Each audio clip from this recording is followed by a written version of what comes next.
Assalamualaikum warahmatullahi wabarakatuh, sahabat-sahabat penonton channel Jiwa Rasa. Semoga kita semua senantiasa diberi kesehatan dan kebaikan, baik muslim maupun saudara non-muslim yang ingin belajar sejarah agama. Kisah Nabi Muhammad dari lahir hingga wafatnya akan kami hadirkan dalam 4 bagian. Mohon kritik dan saran bila ada kekurangan, agar kisah selanjutnya semakin baik. Cerita sejarah ini saya buat untuk berbagi cerita dan berbagi ilmu. Jangan lupa dukung dengan subscribe dan share ya. Atau jika ada request materi juga boleh. Baiklah, mari kita mulai. Bagian 1. Kelahiran Nabi Muhammad. Alhamdulillahi wahdah, wassalatu wassalamu ala rasulillah. Hari ini kita akan mengulas secara runtut perjalanan hidup Nabi Muhammad sallallahu alaihi wasallam.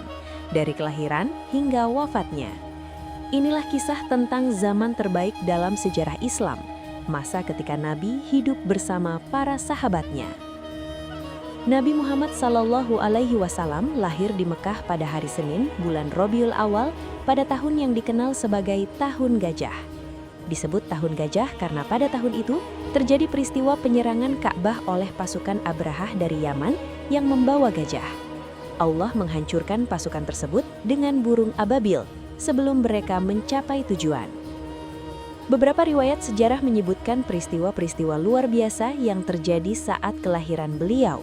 Di antaranya padamnya api kaum Majusi yang telah menyala ratusan tahun dan runtuhnya sebagian istana Kisra di Persia. Disebutkan pula bahwa sebagian Yahudi melihat munculnya bintang yang mereka yakini sebagai tanda lahirnya seorang nabi terakhir. Nasab Nabi Shallallahu Alaihi Wasallam adalah nasab yang terjaga. Beliau berasal dari Bani Hashim, kabilah terbaik dari Quraisy, dan Quraisy adalah suku terbaik dari keturunan Ismail bin Ibrahim. Nabi sendiri bersabda bahwa Allah memilih Kinanah dari keturunan Ismail, memilih Quraisy dari Kinanah, memilih Bani Hashim dari Quraisy, dan memilih beliau dari Bani Hashim. Ayah beliau bernama Abdullah bin Abdul Muthalib, wafat ketika Nabi masih dalam kandungan ibunya. Ibunda beliau bernama Aminah binti Wahab. Sejak lahir, beliau sudah dalam keadaan yatim. Masa penyusuan dan keberkahan Halimah. Tradisi masyarakat Arab ketika itu adalah menitipkan bayi ke pedalaman kepada wanita-wanita Badui agar tumbuh dalam lingkungan sehat dan bahasa Arab yang fasih. Seorang wanita dari Bani Sa'ad bernama Halimah As-Sa'adiyah datang ke Mekah dalam keadaan miskin dan membawa unta yang kurus. Semua bayi telah diambil, kecuali Muhammad kecil, karena beliau yatim dan dianggap tidak menguntungkan secara materi. Namun Halimah akhirnya mengambil beliau. Sejak saat itu keberkahan datang. Air susunya yang sebelumnya kering menjadi penuh. Untanya yang kurus menjadi kuat. Keluarganya mendapatkan kecukupan. Pada usia sekitar 4 tahun terjadi peristiwa pembelahan dada. 2 malaikat membelah dada Nabi kecil, mengeluarkan segumpal darah, membersihkan hatinya dengan air zam-zam, lalu menutupnya kembali. Halimah ketakutan dan mengembalikan beliau kepada ibunya. Yatim piatu. Pada usia 6 tahun, ibunya mengajak beliau ke Madinah untuk menziarahi makam ayahnya. Dalam perjalanan pulang, di daerah Abwah, ibunda beliau wafat. Beliau kembali ke Mekah dalam keadaan yatim piatu.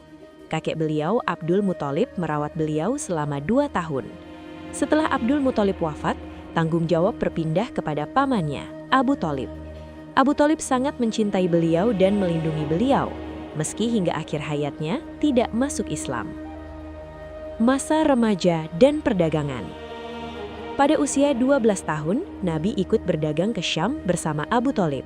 Dalam perjalanan ini, seorang rahib bernama Bahira melihat tanda-tanda kenabian pada diri beliau dan memperingatkan Abu Thalib agar melindunginya. Di masa remaja, Nabi bekerja sebagai penggembala kambing. Beliau dikenal jujur dan amanah hingga diberi gelar Al-Amin. Kejujuran dan integritasnya menyebar luas di Mekah.